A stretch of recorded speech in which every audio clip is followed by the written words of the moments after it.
Hello students, welcome to my new video. तो आज की क्लास हम डिस्कस करने वाले हैं एग्जांपल नंबर 8 जो कि ट्रिग्नोमेट्री का है।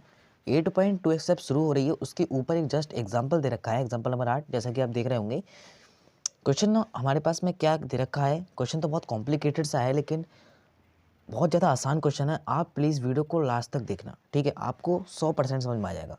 और एक क्वेश्चन प्रश्नावली में तीसरा भी इसी प्रकार का, तो वो आप अपने आप कर दोगे, ठीक है? चलिए मैं क्वेश्चन पढ़ता हूँ। क्वेश्चन में किया है, यदि साइन ए प्लस बी बराबर 1/2 है, comma cos A plus B बराबर 1/2 है, तो ए बड़ा है बी से, तो ए और बी का मान ज्ञात कीजिए। अब बच्चे कंफ्यूज होते हैं इसमें, अभी ये क्या चीज़ दे रखी है। इसके देखकर आप मत घबराइए। इसमें देखा है ए और जो बी का मान है ना, वो न्यून कोण के लिए सत्य है, क्योंकि 0 से 90 डिग्री। तो न्यून कोण के लिए तो वैसे भी हम क्लास 10th में ट्रिग्नोमेट्री पढ़ रहे हैं, तो इसके लिए आपको परेशान नहीं होना है, ठीक है? अब जो जो हमें दिया है पहले हम वो लिख लेते हैं। हमें दिया है साइन ए प्लस बी बराबर 1/2 और कॉस ए प्लस बी बराबर 1/2, ठीक है? इसका मतलब बहुत क्लियर है। यहाँ पे माइनस है, सॉरी, यहाँ माइनस होगा, यहाँ गलती से मिसप्रिंट हो गया है, माइनस होगा। तो ठीक है, हमें अब मैं इसे और सॉल्व करके देखता हूँ क्या सॉल्व कर सकता हूँ मैं। तो साइन ए माइनस बी बराबर में 1/2 साइन पर कब होता है? 1/2 साइन पे 60 डिग्री पे वो सॉरी 30 डिग्री पे होता है। तो यहाँ लिख सकता हूँ मैं साइन 30। तो साइन से साइन कैंसिल हो जाएगा, तो ए माइनस बी बराबर 30। मैंने नंबर 1 से निकाला। अब मैं दूसरी चीज़ देखता हूँ। दूसरी चीज़ क्या दी है, मतलब कॉस ए प्लस बी बराबर दिया है मुझे 1/2 के। इसका मतलब है कॉस ए प्लस बी जो बराबर होगा कॉस 1/2, तो हम जानते हैं किस पर होता है, 60 डिग्री पे होता है। बहुत सरल सी बात है, बच्चों को याद होगा। तो कॉस से कॉस यहाँ पर कैंसिल आउट हो जाता है, मतलब एक तरह से छोड़ देते हैं, कैंसिल तो नहीं होता है। तो ए प्लस बी बराबर में 60 डिग्री, मुझे ये मिल चुकी है सेकेंड इक्वेशन।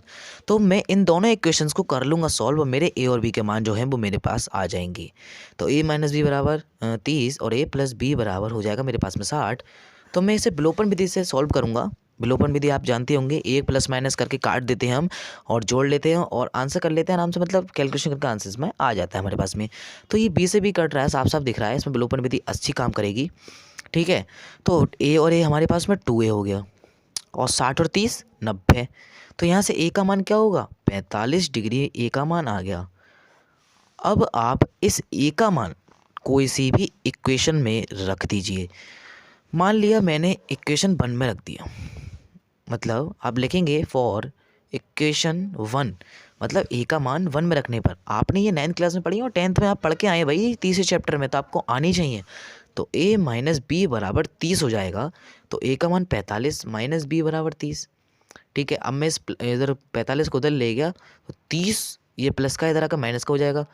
पक्षांतर कर दिया मैंने, पक्षांतर कर देते हैं, आपको पता ही होगा। तो माइनस बी बराबर हो जाएगा 45 में से 30 गए, 15 बचेंगे। तो ये माइनस का 15 बचेगा, तो बी से भी माइनस माइनस कट जाएगा, 15 डिग्री। तो बी बराबर 15 डिग्री हमारा होगा। अब आप क्वेश्चन में चेक कर सकते हैं, क्या क्वेश्चन में कहा था, क्वेश्चन में हमसे कहा गया था, देखो क्वेश्चन में हमसे कहा था ए बी से बड़ा होना चाहिए। तो भाई सही है भैया, ए जो है बी से बड़ा ही है। तो हम लिखेंगे अतः ए जो है वो बी से बड़ा है, ए बराबर 45 डिग्री और बी बराबर 15 डिग्री, यही इसका आंसर होगा, ठीक है? तो मैंने मोटा मोटा क्या किया है, सबसे पहले मैंने साइन ए माइनस बी लिखा, उसके बाद में जो वैल्यू दे रखी थी मुझे उसको मैंने त्रिकोणमिति मतलब जो कोण होते हैं उसमें तोड़ दिया, जिससे मुझे क्या फ़ायदा हुआ, कॉस से कॉस कट गया, साइन से साइन कट गया, और मुझे एक वैल्यू मिल गई, जिससे मैंने 2 इक्वेशन बनाई, एक साइन में और कॉस में। उसके बाद मैंने दोनों इक्वेशन को सॉल्व करा और मेरे पास में आंसर आ चुका है, ठीक है? तो उम्मीद करता हूँ आपको ये क्वेश्चन समझ में आएगा, बहुत ज़्यादा सरल क्वेश्चन है। तो एक थर्ड क्वेश्चन भी हम करेंगे अगली क्लास में, ठीक है? मिलते हैं नेक्स्ट वीडियो में, वीडियो को लाइक कर देना। Thank you.